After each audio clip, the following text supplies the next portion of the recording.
पहले मैं प्रोफेसर अजीत झा से भी पहली टिप्पणी उनकी लेना चाह रहा था कि पहली प्रतिक्रिया हमारी क्या है इस पे? आ, ये तो जाहिर है कि आम आदमी चुनाव हारी है और बीजेपी चुनाव जीती है। लेकिन जो 2014 से एक प्रचार चल रहा है वो ये है कि बीजेपी जब भी चुनाव जीतती है तो अपनी जीत को वो एक सुनामी की तरह, एक महाजनादेश की तरह पेश करती है, और जिन चुनावों को वो हारती है उसका या तो जिक्र नहीं करती या उसको काफी हद तक उसकी चर्चा को दबा देती है। तो जैसा आपने कहा, ये चुनाव में 3.5% वोटों का अंतर है, और ये 3.5% वोटों का जो अंतर है इसमें भी कांग्रेस की एक बड़ी भूमिका है।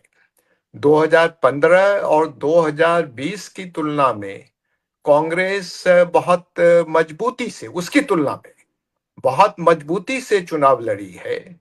और इसका नतीजा है कि जैसा अभी आनंद जी कह रहे थे कि 13 सीटें ऐसी हैं जहां, और वो सीटें ऐसी हैं, वो 13 की 13 सीटें जहां पर कांग्रेस इतनी मजबूती से चुनाव नहीं लड़ती तो वो ज्यादातर वोट आम आदमी पार्टी की तरफ जा सकते थे।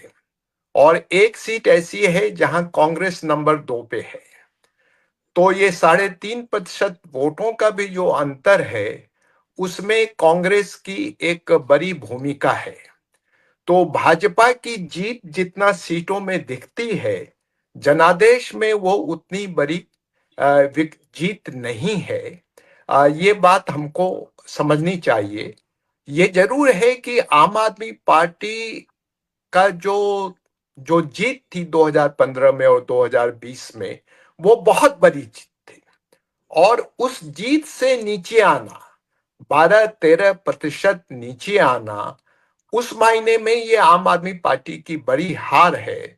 और उसके बारे में जरूर आम आदमी पार्टी को भी समझने की जरूरत होगी, और जो लोग राजनीति को देख रहे हैं, समझ रहे हैं, इससे निष्कर्ष निकालना चाह रहे हैं, उनको भी इसका विश्लेषण करने की जरूरत होगी। तो मैं पहला सूत्र ये निकालता हूं कि ये बीजेपी की बड़ी जीत नहीं, आम आदमी पार्टी की बड़ी हार है उनकी पिछली परफॉर्मेंस को देखते हुए। दिल्ली में कांग्रेस का और आम आदमी पार्टी का वोट यदि मिला दिया जाए तो लगभग 50% बनता है, और बीजेपी और उसके सहयोगियों का वोट मिला दिया जाए तो लगभग 47.5% बनता है। मतलब कि अगर स्थिति दूसरी होती, हालांकि इस पे बाद में मैं पूछूंगा कि क्या इन दोनों के वोट वास्तव में मिल सकते थे, किस तरह का वोट था और कितना तरजीह हमें इसे देनी चाहिए। अ, ये जो आम आदमी पार्टी की जो बड़ी हार हुई, इसके पीछे किन किन कारकों को हम मानते हैं? जैसा हिंदुस्तान में आमतौर पे होता है, जैसे ही चुनाव के परिणाम आते हैं तो जो हारी हुई पार्टी ने जो कुछ भी किया उसका दोष माना जाता है। आतिशी को मुख्यमंत्री क्यों बनाया?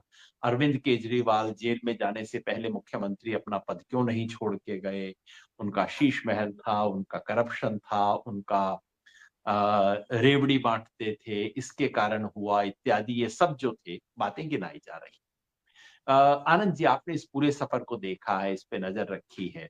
ये जो आम आदमी पार्टी का सफर जहां से शुरू हुआ और आज जहां पहुंचा है, उसमें क्या वो अंश हैं, क्या वो कारक हैं जो आपको लगता है आज उन्हें यहां तक लेके आए?